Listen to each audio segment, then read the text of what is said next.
sixth slide is basically yesterday what I told you about the TRIZ tools.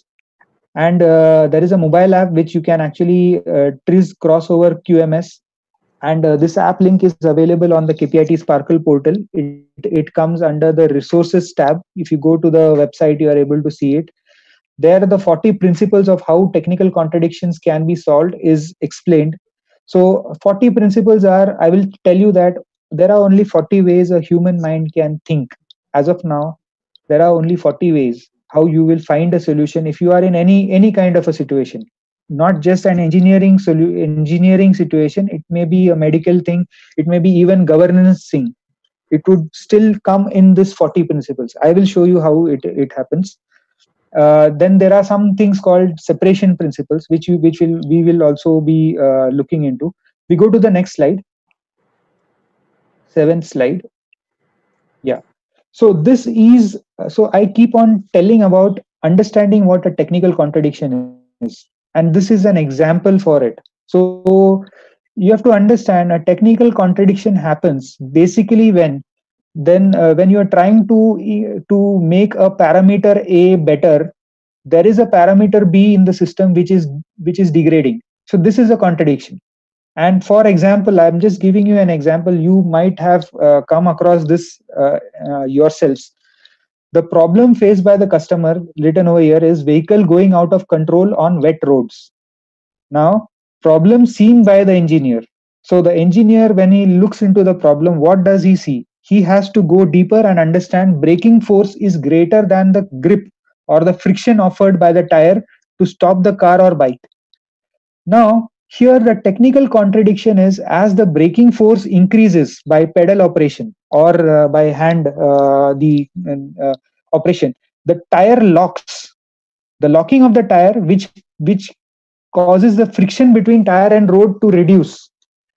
So the vehicle tire slips on the road because there is a layer of water in between the tire and the road. So that is the reason why this is slipping. Now, the solution is intermittent operation. That is functioning of an anti-lock braking system. If you go to the details of how an anti-lock braking system works, you'll come to know that it is working on the basis of this principle of intermittent operation. With that, what I would do next is that I will try to share my screen now. So I think Ajinkya, this is the right time to share my screen. So I am actually showing you the TRIZ app which is available to you. This is a very good app to understand how you are going to solve a problem, how you are going to solve an innovative problem.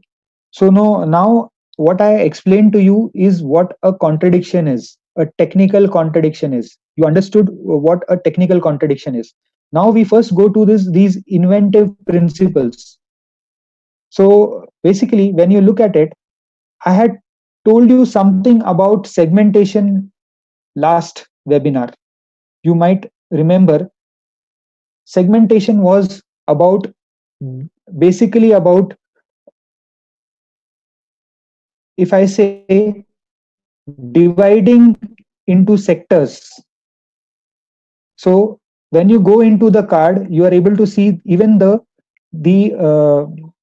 the details of how it is used. So there it is written, divide an object or system into independent parts. That is exactly what the government did in case of COVID-19 for people to be saved. So all the sectors cannot get bad together. We have quarantined them separately. So you have to understand this is not engineering, this is governance, but yet TRIZ is being used over here.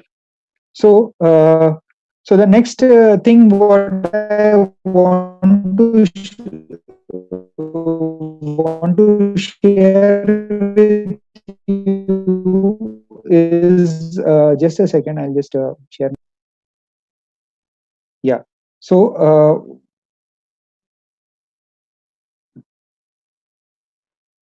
if you look at it over here, if you look at the screen, you will come to find that there is something called preliminary action over here. and preliminary counteraction on 9 and 10. The card number 9 and 10 shows you preliminary action and preliminary counter action. So these are some of the principles that I was talking to you about, the you may say the braking system. So you have to understand how this thing will work. Perform before needed the required change of an object or system, either fully or partially. It is written as A. Just read this, you will come to know that what I'm trying to tell you. How the systems get evolved is through these kind of principles. There are only 40 principles which actually govern.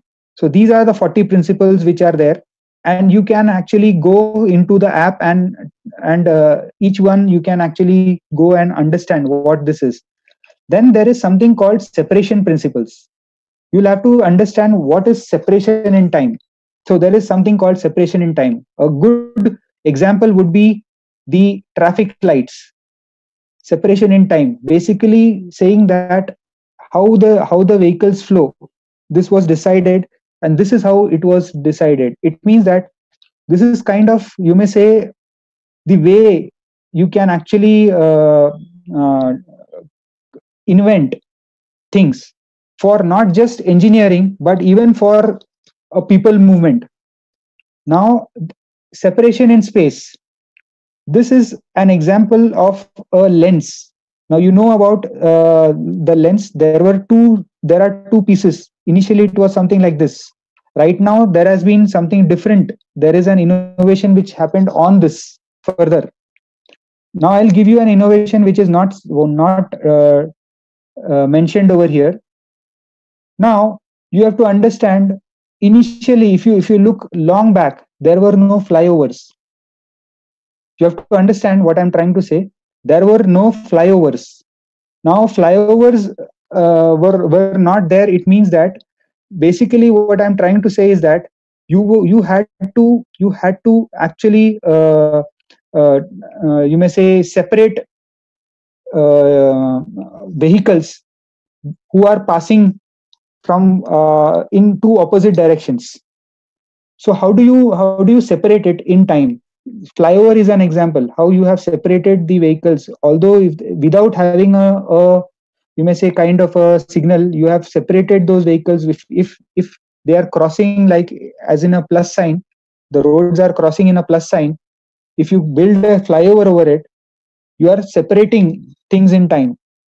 You'll have to understand these kind of concepts. The reason innovation happens is everyone can innovate, and this this system is basically you are actually having this information with you. It's not something new that I'm telling you. So what I'm trying to tell you over here is there is a detailed chart on how you are able to find a physical contradiction, what is a technical contradiction. All these things are actually mentioned over here. If you just read it also, you will definitely come to know how you are going to solve the ideal solution. Coming towards the ideal solution is the important part. You need to first understand if you are able to. So whenever I had told you yesterday that the team should actually be able to identify the technical solution or the technical contradiction, this was exactly what I meant. So unless you are able to identify the technical contradiction, there is basically very less chance that you will think about an innovation. So Ajinkya, I'll be now. I've just stopped sharing the screen. You can just put on the presentation at the same place, I think.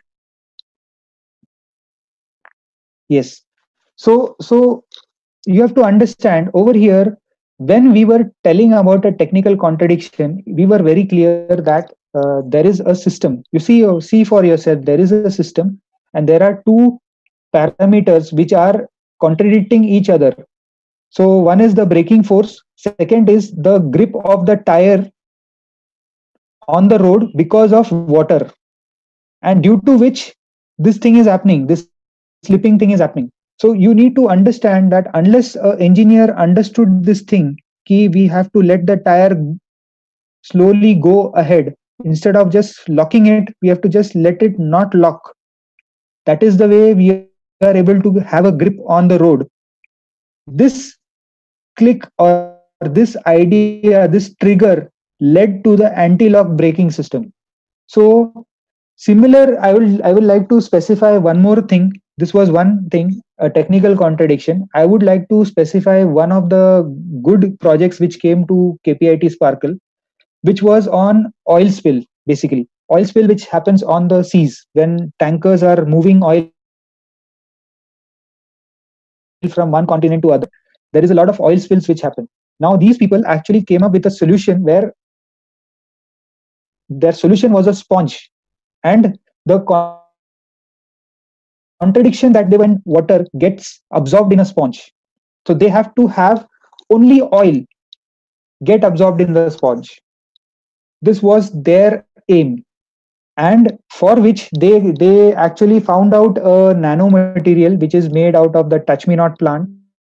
And basically they were able to make this nanomaterial through a process which they got patented, which they patented. And they have actually been able to make a product, apply it on the sponge, and once you apply that nanomaterial on the sponge through a specific process, the sponge will only absorb oil, it will not absorb water. So this is a physical contradiction where you are having two different materials, and you have to choose which material you want to segregate out of it. And the thing is, both are fluids. You'll have to understand this is called a physical contradiction. Now whenever you are, these are just triggers for you to understand how you will come to your innovation. This is just triggers. So once you look into the 40 principles, and you look into the other stuff which I mentioned about the app, basically you will be in a position to understand what TRIZ methodology is. And we, as in Sparkle, we talk to, whenever we talk to teams, we are talking through this methodology. So definitely it is not that everyone comes after learning this. It is like, it is a process. And in the meetings that we have with the teams, we actually explain all these things. And this is what you get out of Sparkle, basically a method, or a you may say a mind which is now tuned how to innovate.